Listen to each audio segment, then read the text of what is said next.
Bem-vindo ao podcast Bíblia Comentada. Toda segunda e quinta-feira, mergulhamos juntos na Palavra de Deus. Para não perder nenhum episódio, curta e inscreva-se em nosso canal. Prepare-se para uma jornada de fé e aprendizado. Que Deus abençoe sua vida.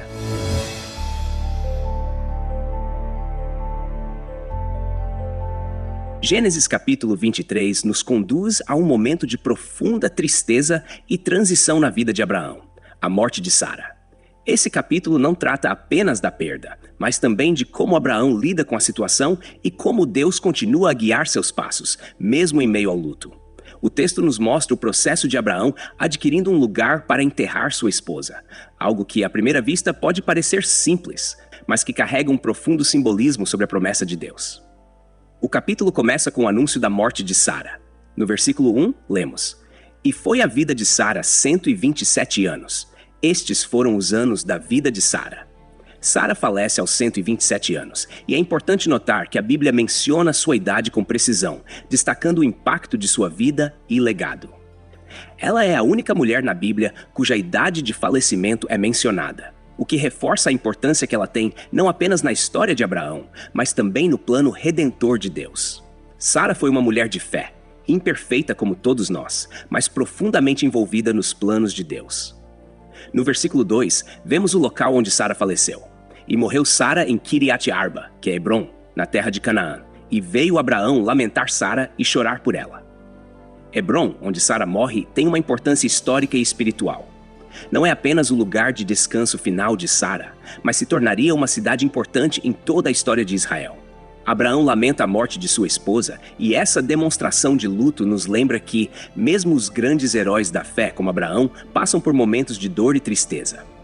O luto faz parte da experiência humana, e aqui Abraão demonstra uma resposta humana e real à perda.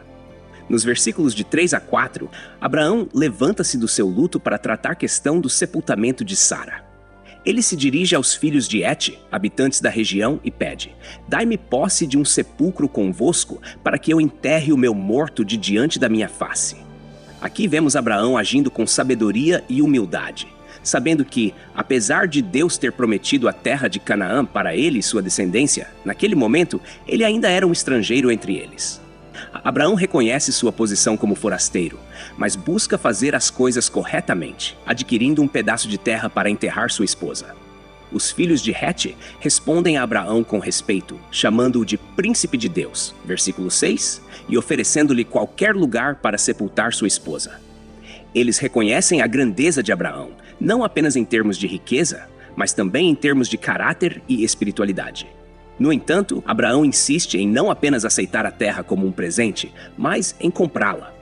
Esse detalhe é importante porque Abraão queria uma propriedade legalmente adquirida, um símbolo concreto da promessa divina de que aquela terra seria sua e de sua descendência.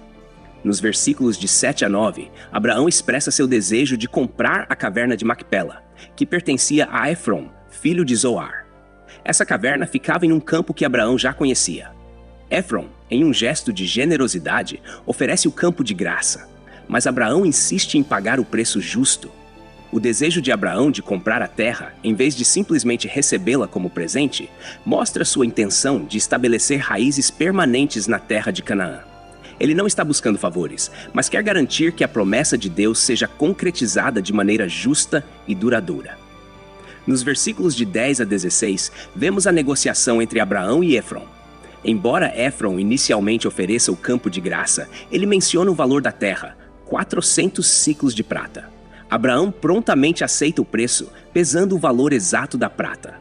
É interessante notar que Abraão não tenta negociar um preço mais baixo, mas paga o valor pedido.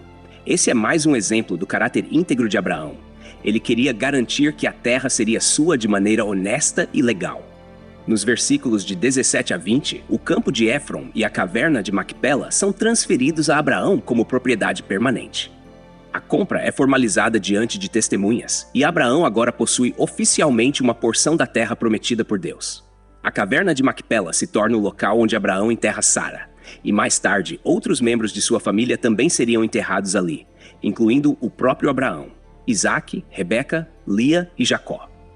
Este lugar não era apenas um cemitério familiar, mas um símbolo da promessa de Deus de dar aquela terra à descendência de Abraão. O ato de Abraão comprar um pedaço da terra prometida mostra sua fé nas promessas de Deus.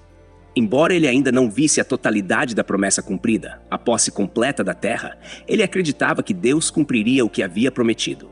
Comprar aquela terra era uma forma de Abraão afirmar sua confiança de que Deus completaria o que ele havia começado. Esse capítulo, embora marcado pela dor da perda, também é um testemunho de fé. Abraão, mesmo em meio ao luto, age com sabedoria e fé, confiando no plano de Deus para o futuro. A compra da caverna de Macpela não era apenas para o sepultamento de Sara, mas também um passo na direção da concretização da promessa de Deus de dar aquela terra aos descendentes de Abraão. Para nós, hoje esse capítulo nos lembra que, mesmo em meio à dor e às transições da vida, podemos confiar que Deus está no controle. Abraão sabia que a promessa de Deus não se limitava ao presente, mas que se estendia para gerações futuras. Da mesma forma, podemos ter confiança de que as promessas de Deus se cumprem no seu tempo e que mesmo quando enfrentamos perdas, Deus ainda está trabalhando para realizar seu propósito em nossas vidas. Gênesis capítulo 23 nos mostra que a fé vai além das circunstâncias imediatas. Abraão, ao adquirir a terra para enterrar sua esposa, estava declarando sua confiança no futuro que Deus havia prometido. Mesmo em meio ao luto, Abraão manteve os olhos nas promessas de Deus.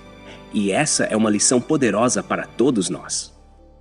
Obrigado por acompanhar o podcast Bíblia Comentada. Texto e produção Douglas Vieira. Trilha sonora 50 Sounds. Faixa The Awakening. Música por 50sounds.com. Voz ChatGPT 4.0. Bibliografia. Comentários expositivos Hernandes Dias Lopes, editora Agnus. Comentário bíblico Matthew Henry, editora CPAD Ernie Champlin, editora Agnus. Charles Spurgeon, Os Tesouros de Davi, editora CPAD. Toda segunda e quinta-feira estamos aqui para aprofundar o conhecimento da Palavra de Deus. Tem alguma dúvida sobre o capítulo de hoje? Envie pra gente e responderemos assim que possível. Não se esqueça de curtir e se inscrever no nosso canal para acompanhar todos os episódios. Que Deus abençoe sua vida.